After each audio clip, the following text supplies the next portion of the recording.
প্রিয় দর্শক বন্ধুরা, এই মুহূর্তের জন্য প্রাথমিকে 2009-এর নিয়োগকে কেন্দ্র করে উঠে আসছে বড়সড় খবর আপডেট, যেখানে এই মুহূর্তে দাঁড়িয়ে ভেরিফিকেশন বিষয়ে নোটিফিকেশন কিন্তু জারি হয়েছে এবং সেক্ষেত্রে দুটি জাজমেন্ট কিন্তু মান্যতা পাচ্ছে এবং সেই জাজমেন্টের উপর নির্ভর করেই মহামান্য কলকাতা হাইকোর্টের উঠে আসছে ভেরিফিকেশন সংক্রান্ত বিষয়ে জরুরি তথ্যাদি। আমরা অন স্ক্রিনে গিয়ে যাবতীয় বিষয়ে আলোচনা করব। বন্ধুরা, ইতিমধ্যে আমরা সকলেই জানি যে এমপ্লয়মেন্ট এক্সচেঞ্জ কার্ড রিলেটেড নিয়োগ সংক্রান্ত বিষয়কে কেন্দ্র করে বেশ কিছু মোড় ঘোরানো খবর কিন্তু উঠে এসেছিল। অবশ্যই সেটি প্রাথমিকে 2009-এর নিয়োগকে কেন্দ্র করে এবং সেই মর্মে উঠে আসছে বড়সড় খবর আপডেট, যেখানে স্কুল এডুকেশন ডিপার্টমেন্টের নোটিফিকেশনটি আপনারা দেখতে পাচ্ছেন 30/1/2025 তারিখের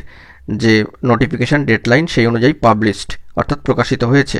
এবং সেখানে কিন্তু মহামান্য কলকাতা হাইকোর্টের দুটি জাজমেন্ট দুটি কেসের ক্ষেত্রে অবশ্যই অন স্ক্রিনে দেখতে পাচ্ছেন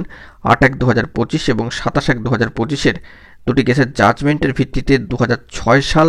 এবং 2009 সালে প্রাথমিকে রিক্রুটমেন্ট প্রসেসের ক্ষেত্রে এক্সেমটেড ক্যাটাগরির অন্তর্ভুক্ত যে সমস্ত প্রার্থীদের ক্ষেত্রে জব পাওয়ায় ইন সার্ভিস অ্যাসিস্ট্যান্ট প্রাইমারি টিচারদের ক্ষেত্রে এমপ্লয়মেন্ট এক্সচেঞ্জ কার্ড ভেরিফিকেশনের কথা কিন্তু বলা হয়েছে। অবশ্যই 8/1/2025 এবং 27/1/2025-এর জাজমেন্টকে মান্যতা দিয়ে বিষয়টিকে একটু খেয়াল করতে হবে এবং এই বিষয়ে কিন্তু ডায়মন্ড হারবার পুলিশ স্টেশনে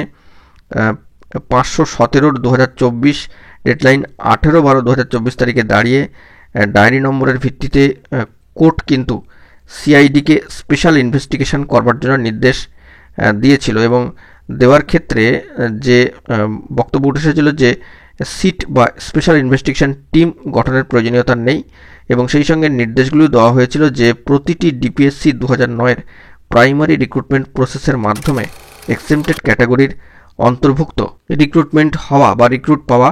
ইন সার্ভিস টিচারদের এমপ্লয়মেন্ট এক্সচেঞ্জ কার্ড ভেরিফিকেশান করবে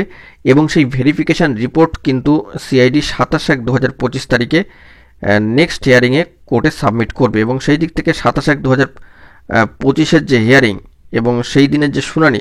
সেখানে স্টেটের পক্ষ থেকে এই ভেরিফিকেশান 2006-এর রিক্রুটমেন্ট প্রসেস পর্যন্ত এক্সটেন্ড করার আবেদন কিন্তু করা হয়, অর্থাৎ 2006-এর রিক্রুটমেন্ট প্রসেসের এক্সেমটেড ক্যাটাগরির আন্ডারে চাকরি পাওয়া টিচারদের ক্ষেত্রে ভেরিফিকেশন করার কিন্তু আবেদন জানানো হয় এবং মহামান্য কোর্ট বিষয়টিকে মঞ্জুর করেন। আগামী 11 ফেব্রুয়ারি 2025 তারিখে দুপুর 2টোর সময় কিন্তু এই রিলেটেড রিপোর্ট সাবমিট করার নির্দেশ রয়েছে। আর এই জাজমেন্ট অনুযায়ী বিভিন্ন ডিপিএসসিতে তথ্য চাওয়া এবং ভেরিফিকেশন শুরু হয়েছে।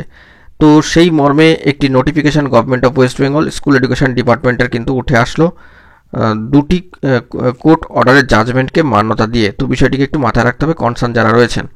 তো পরবর্তী ক্ষেত্রে শুনানিতে কি সাবমিশন হয় সেটাও কিন্তু দেখার বিষয়, কি রিপোর্ট সাবমিট হচ্ছে। তো এখন এটুকুই, সকলে ভালো থাকবেন, চ্যানেলটিকে সাবস্ক্রাইব করে নিয়ে সঙ্গে থাকবেন জরুরি আপডেটগুলি পাওয়ার জন্য। ধন্যবাদ।